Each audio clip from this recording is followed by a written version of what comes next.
साद और अमाद जादूगरनियों के साथ उड़ने वाले घोड़ों पर सवार बांग्लादेश की पहाड़ियों की तरफ बढ़ रहे थे, जहां शर्काली जादूगर ने अपना ठिकाना बनाया हुआ था। उनका मकसद शहजादी महानूर को शर्काली जादूगर की कैद से आज़ाद करवाना था। घोड़े आसमान की बुलंदियों में बादलों के दरमियान में से गुजर रहे थे। साथ घोड़े पर सवार बादलों को छूता हुआ गुजर रहा था। ये क्या कर रहा है लपाड़वाओ? अमाद ने साद को देखते हुए कहा। बोस, बादल बहुत खूबसूरत लग रहे हैं, इनसे मजा ले रहा। बहुत खूब लपाड़ू, तो सफर का सही मजा ले रहा है। अबे कबाड़ू, मेरा नाम क्यों बिगाड़ रहा है? क्या तुझे मेरा नाम मालूम नहीं है? साद ने मुंह बनाते हुए कहा। तो अमाद बोला, तो क्या कर रहा? क्या तुझे भी मेरा नाम मालूम नहीं है? जैसी कर वैसी भर। मेरा नाम बगाड़ेगा तो मैं तेरा नाम बगाड़ूंगा, साद ने हंसते हुए कहा। तो अमाद भी मुस्कुरा दिया। हम बांग्लादेश की हदों में दाखिल हो गए हैं। साद और अमाद को शर्मीली जादूगरनी की आवाज सुनाई दी, और जल्द ही शर्काली जादूगर के पहाड़ी महल तक पहुंच जाएंगे। बहुत खूब, अब होगा शर्काली जादूगर से मुकाबला। अमाद ने शर्मीली जादूगरनी की बात सुनकर एक जोश से कहा। हम शर्काली जादूगर को मुर्गाबी बनाकर भूनकर खा जाएंगे। साद ने भी भड़क मारी। ऐसा ही होगा मेरे दोस्त, अमाद ने सर हिलाते हुए कहा। मेरे दोस्त, पहले नीचे उतरकर अपनी प्यास बुझा लेते हैं। बड़ी जोर की प्यास लगी है, हलक खुश्क हो रहा है, साद ने अमाद को देखते हुए कहा। अबे यहाँ तुझे पानी कहाँ से मिलेगा? साद ने कहा। तो अमाद बोला था, नीचे देख। साद के कहने पर अमाद ने नीचे देखा। दूर एक पानी का बड़ा सा चश्मा नजर आ रहा था। चल फिर चलते ही पहले तेरी प्यास बुझाते हैं। अमाद ने अपने घोड़े का रुख पानी के चश्मे की तरफ कर दिया। साद और दोनों जादूगरनियों भी अमाद के साथ पानी के चश्मे की तरफ बढ़ने लगी। चश्मे के पास इन सब ने अपने घोड़े उतार लिए। चश्मे का पानी बहुत ही ठंडा और मीठा था। सब ने चश्मे का पानी पिया। खतरा? अमीली जादूगरनी फिजा में कुछ सूंघते हुए बोली। कैसा खतरा? अमाद इधर उधर देखते हुए बोला। शर्काली जादूगर की नागिन हमारी तरफ भेड़ियों के साथ बढ़ रही है। ओह, अब ये नागिन कौन है? साद मुंह बनाते हुए बोला। नागिन शर्काली जादूगर की गुलाम है और बहुत खतरनाक नागिन है। वो 100 साल की हो चुकी है और अपना रूप भी बदल सकती है, इंसानों को जिंदा निगल जाती है। और इसके साथ जो भैरये हैं वो भी बहुत खूंखार हैं। इनका पसंदीदा मशगला है इंसानी गोश्त को अधेड़ अधेड़ कर खाना। वो हमें जिंदा नहीं छोड़ेंगे। अमाद ने महसूस किया कि दोनों जादूगरनियां घबराई हुई थी। तुम इतना घबरा क्यों रही हो नागिन और भेड़ियों से? बख्ताम बख्ताम बख्ताम बख्ताम बख्ताम। आने दो, देख लेंगे उनको भी। तुम्हें उनकी दरिंदगी के बारे में नहीं पता, वरना तुम ऐसी बात नहीं करते। अमीली जादूगरनी भी खौफजदा लहजे में बोली। और उसी वक्त उनको दूर से कई फीट लंबी नागिन और कदावर खतरनाक भीड़ हवा में उड़ते हुए नजर आए। वो उनकी तरफ ही बढ़ रहे थे। चंद लम्हों बाद नागिन और चारों भैरये उनसे कुछ ही फासले पर जमीन पर उतर आए। नागिन ने जमीन पर उतरते ही इंसानी रूप इख्तियार कर लिया। वो एक खूबसूरत लड़की के रूप में आ गई थी। तो तुम आका से लड़ने का इरादा रखते हो? नागिन ने अमाद और साद को देखते हुए कहा। सिर्फ लड़ने का ही इरादा नहीं है, उसे खत्म भी करना है, अमाद मुस्कुराते हुए बोला। ओह, बड़ी हिम्मत दिखा रहे हो। तुम्हें पता भी है तुम्हारे साथ क्या होने वाला है? बख्ताम बख्ताम बख्ताम। हमारे साथ नहीं, तुम ये सोचो कि तुम्हारे साथ क्या होने वाला है। अमाद फिर मुस्कुराया। नागिन के साथ खड़े भैरये बुरी तरह से गिरा रहे थे। वो नागिन के इशारे का इंतजार कर रहे थे ताकि उनको चीर-फाड़ कर उनका गोश्त खा सकें। अमाद की बात सुनकर नागिन के चेहरे पर गुस्से की लकीरें उभर आई थीं। उसने दोनों जादूगरनियों को मुखातिब करते हुए कहा, ये दोनों जवान तो मरेंगे ही, उनके साथ तुम दोनों भी उन भेड़ियों की खुराक बनोगी। ये कहकर नागिन दोबारा अपने असल रूप में आ गई। अब उनके सामने कई फीट लंबी नागिन कनडली मारे खड़ी थी। भैरये खौफनाक आवाज में गिरा रहे थे। अबे अब क्या करें? सात भेड़ियों और नागिन को देखते हुए बोला। मुकाबला। अमाद की जेब से उनको सानिया परी की आवाज सुनाई दी। कैसे? साद बोला। इन हथियारों से। समानिया परी की आवाज आई और इसके साथ ही अमाद और साद के हाथों में अचानक ही दो धारी तलवार आ गई। ये मूजी जानवरान तलवारों के सामने टक नहीं सकेंगे। तुम आसानी से उन तलवारों से उनका खात्मा कर सकोगे। अमाद की जेब से फिर सानिया परी की आवाज सुनाई दी थी। शकर ये नन्ही परी, मदद करने के लिए, अमाद बोला और तलवार तानकर नागिन और भेड़ियों से मुकाबले के लिए तैयार हो गया। साद भी तलवार सोनत कर तैयार खड़ा हो गया। ओह, जादूगिर हो और इन तलवारों से हमारा मुकाबला करोगे? नागिन अपनी लंबी जबान बाहर निकालकर सरसराती आवाज में बोली। अमाद मुस्कुराया और उसी वक्त एक भेड़िया उसकी तरफ उड़ता हुआ आया था, लेकिन भेड़िया जैसे ही अमाद के करीब पहुंचा, अमाद ने अपनी तलवार घुमाई और भैरये के दो टुकड़े हो गए। वो दो हिस्सों में तकसीम होकर जमीन पर गिर पड़ा और उसके जिस्म के दोनों हिस्से अपनी जगह पर फड़क रहे थे। भैरये को मरते देखकर दोनों जादूगिरनियों जो सहमी हुई दूर खड़ी थी, उनमें भी कुछ हौसला पैदा हो गया कि लड़के नागिन और भेड़ियों का मुकाबला कर लेंगे।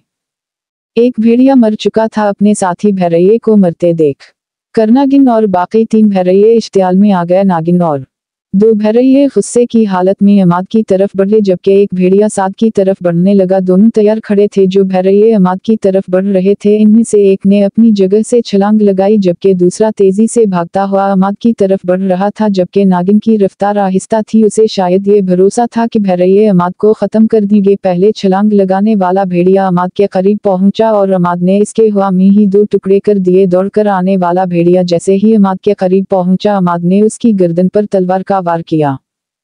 भैरये की गर्दन उसके जिस्म से अलग होकर दूर जा गिरी। भेड़ियों को मरते देखकर नागिन अपनी जगह पर रुक गई। साथ भी अपनी तरफ बढ़ने वाले भैरये का खात्मा कर चुका था। अब सिर्फ एक नागिन बच गई थी। नागिन काफी लंबी चौड़ी थी। वो बुलंद होकर अपना फन हवा में लहराने लगी। इसका गुस्सा काफी बढ़ चुका था। उसने हवा में लहराते लहराते अपना बड़ा सा फन वाला मुंह अमाद की तरफ बढ़ाया ताकि उसे निगल सके, लेकिन अमाद अपनी जगह पर तैयार खड़ा था। उसने अपनी जगह से एक लंबी छलांग लगाई और नागिन के फन के पास पहुंचकर इसकी गर्दन पर तलवार का वार किया। नागिन की गर्दन कटकर उड़ती हुई दूर जा गिरी। नागिन का लंबा सा धड़ जमीन पर बल खाने लगा और फिर उसे आग लग गई। नागिन को आग लगते ही भेड़ियों के जिस्म ने भी आग पकड़ ली और फिर कुछ ही देर बाद इन सब का जिस्म राख में तब्दील होने के बाद हवा में उड़कर तहलील होने लगा। दोनों जादूगिरनियां अमाद के करीब आ गईं। तुम लोगों ने तो कमाल कर दिया। इस नागिन और भेड़ियों को मारना तो नामुमकिन था, लेकिन तुम दोनों ने नामुमकिन को मुमकिन कर दिखाया। इसका मतलब है कि शर्काली जादूगिर को भी तुम खत्म कर सकते हो, शर्मीली जादूगरनी बोली थी। बिल्कुल, शर्काली जादूगिर हो या मुर्गाबी जादूगिर, हमारे हाथों से कोई नहीं बचेगा। साद अपना सीना चौड़ा करते हुए बोला। हमें भी ऐसा ही लग रहा है, अमीली जादूगरनी बोली। चलो अब शर्काली जादूगर के महल की तरफ चलते हैं और इसे खाक में मिलाते हैं, अमाद ने कहा और वो सब 2 बार अलिफ घोड़ों पर सवार हो गए। घोड़े उनको लेकर हवा में बुलंद हो गए। बस हम पहुंचने ही वाले हैं शर्काली जादूगर के इलाके में, अमीली जादूगरनी बोली थी। और उन दोनों ने भी देखा, आगे उनको पहाड़ी सिलसिला नजर आ रहा था और एक बड़े से बुलंद वाओ बाला पहाड़ पर एक बड़ा सा महल भी नजर आ रहा था। और यही शर्काली जादूगर का महल था। वो अपने जादुई तालाब में देख चुका था कि अमाद और साद ने नागिन और भेड़ियों को खत्म कर दी है और अब वो इसके महल की तरफ आ रहा है। उसने अपने जादुई अमल से 2 सर वाला एक 20-25 फीट का अजदहा तख्लीक किया और उसे हुक्म दिया कि इन चारों को महल तक पहुंचने से पहले ही खत्म कर दे। ये आग उगलने वाला अजदहा था। इसके बड़े बड़े पर थे। अजदहे ने अपने बड़े बड़े पर फड़फड़ाने और उड़ता हुआ महल से निकलकर उनकी तरफ बढ़ने लगा। अजदहा अपने बड़े से धाने नुमा मुंह से आग उगलता हुआ उनकी तरफ बढ़ रहा था और वो सब भी आग उगलने वाले अजदहे को अपनी तरफ बढ़ते हुए देख चुके थे। अब ये क्या बल्ला है? साद दी कामत आग उगलते हुए अजदहे को देखकर बोला। ये जो भी बल्ला है, तुझे इसका मुकाबला करना है। अमाद साद को छेड़ने हुए बोला। मजाक कर रहा है मुझसे? साद अमाद को देखकर चीखा। इस अजदहे की जसामत देख और मुझे देख। और फिर वो अपने मुंह से आग उगल रहा है, ये मेरे बस का नहीं है भाई, इससे तो ही मुकाबला कर।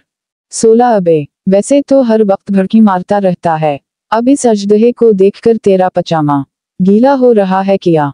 अच्छा ये बात है, ले फिर मैं इससे मुकाबला करूंगा तो पीछे हट जा।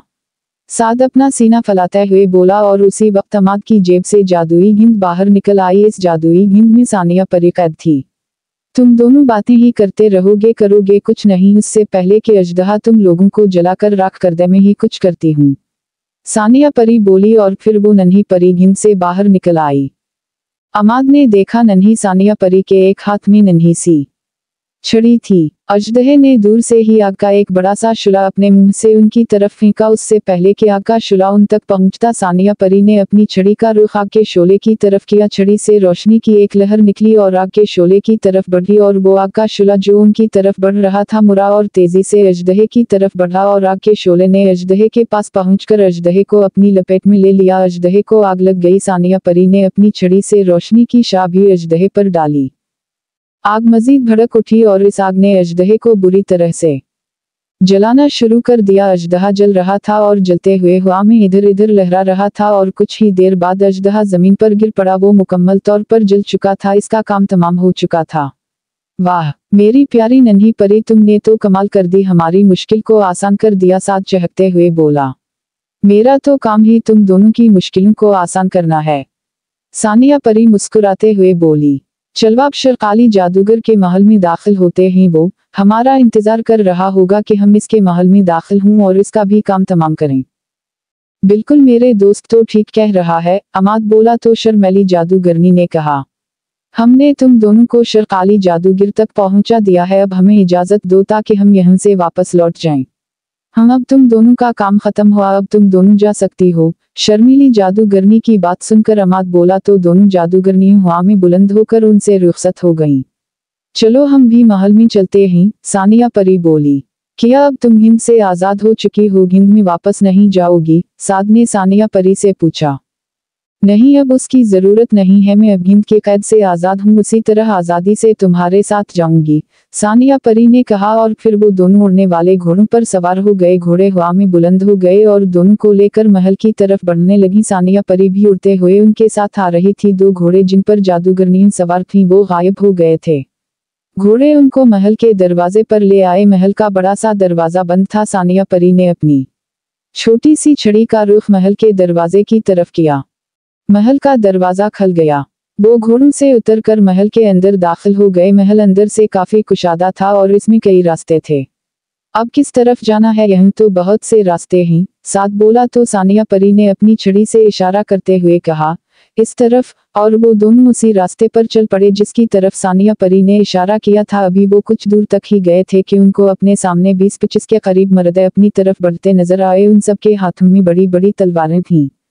जिंदा मर्द खौफनाक शक्लों वाले मर्दों को देखकर साद के मुंह से निकला, इन तलवारों से उनको काट दो, सानिया परी ने कहा। और उन दोनों के हाथों में सानिया परी की जादुई छड़ी की मदद से तलवारें आ गईं। दोनों मर्दों पर टूट पड़े। वो मुर्दों की तलवारों के वार से बचते हुए मर्दों को काट रहे थे। सानिया परी की छड़ी से निकलने वाली रोशनी की शमी भी मर्दों का सफाया कर रही थी। और फिर कुछ देर बाद ही वो तमाम मर्दों को नेस्तवाओ नाबूद कर चुकी थे। मुर्दों को खत्म करने के बाद वो फिर से आगे बढ़ने लगी। सानिया परी भी उड़ते हुए उनके साथ आ रही थी। वो अपनी छड़ी की मदद से उनकी रहनुमाई भी कर रही थी। और फिर वो इस जगह पहुंच गए जहां शर्काली जादूगर का तालाब था। शर्काली जादूगर वहां नहीं था, लेकिन आगे ही उनको शहजादी महानूर सोने के पिंजरे में कैद नजर आई। वो तीनों शहजादी महानूर के पास आ गए। सानिया परी ने अपनी छड़ी से सोने के पिंजरे पर रोशनी की शाह डाली। पिंजरा गायब हो गया।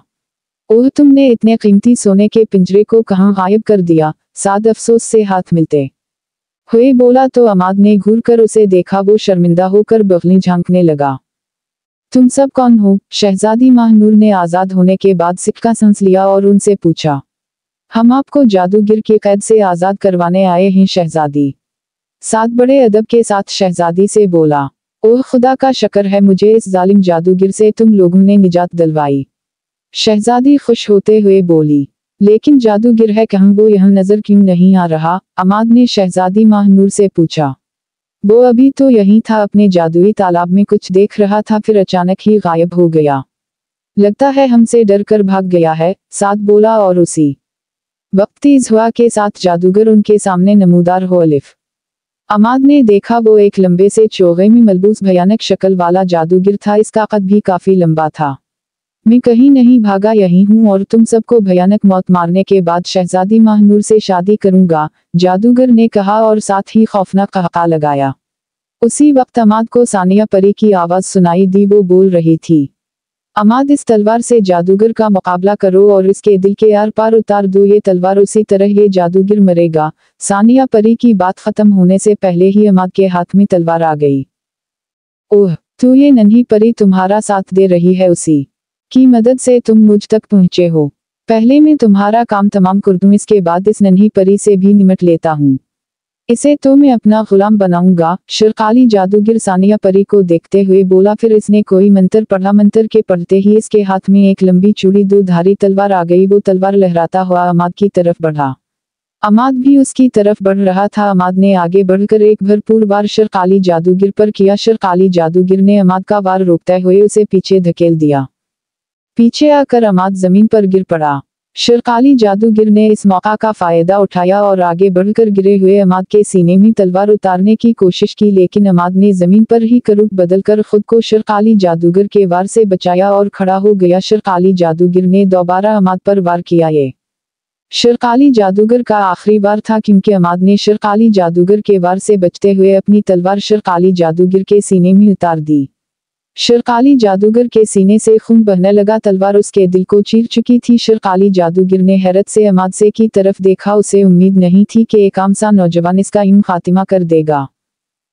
शर्काली जादूगर जमीन पर गिरकर तड़पने लगा, इसके सीने से बहुत ज्यादा खून बह रहा था, वो अपनी आखिरी सांसें ले रहा था। इसके साथ उसका महल भी लरजने लगा। महल से बाहर निकलूं, जादूगर के मरते ही इसका महल भी गिर जाएगा। नन्ही सानिया परी चीखकर बोली और वो सब महल से बाहर निकलने के लिए दौड़ने लगी। जल्द ही वो महल से बाहर निकल आए। महल गिरना शुरू हो गया था, लेकिन वो महल से बाहर निकल चुकी थे और महल से दूर खड़े महल को जमीन बोस होते देख रहे थे। जल्द ही महल मुकम्मल तौर पर जमीन बोस हो गया। जादूगर अपने अंजाम को पहुंच गया था। अब तुम दोनों शहजादी माहनूर को उसके घर पहुंचा दो। नन्ही सानिया परी अमाद और साद को देखते हुए बोली। और तुम? अमाद ने सानिया परी की तरफ देखा। वक्फताम, मैं भी वापस अपने मुर्शिद के पास जाऊंगी। तुम जब भी मुझे बुलाओगे मैं तुम्हारे पास आ जाऊंगी, नन्ही परी अमाद से बोली। तो अमाद ने कहा, तुमने हमारा बहुत साथ दिया, हम तुम्हारे बगैर जादूगर को नहीं मार सकते थे। बस अब रहने दो, उन घोड़ों पर बैठो और शहजादी को उसके घर पहुंचाओ, सानिया परी बोली। और इसके साथ ही उनके सामने 3 घोड़े आ गए। तीनों घोड़ों पर सवार हो गए। घोड़े उनको लेकर हवा में बुलंद हो गए। सानिया परी ने उनको अलविदा कहा और गायब हो गई। घोड़े निहायत तेज रफ्तारी से अपना सफर तय कर रहे थे। साद ने देखा शहजादी माहनूर अमाद की तरफ बार बार देख रही थी और इसकी नजरों में साद को अमाद के लिए मोहब्बत नजर आई। लो भाई, मेरे दोस्त का तो काम बन गया, साद ही मुंह में बुड़बड़ा।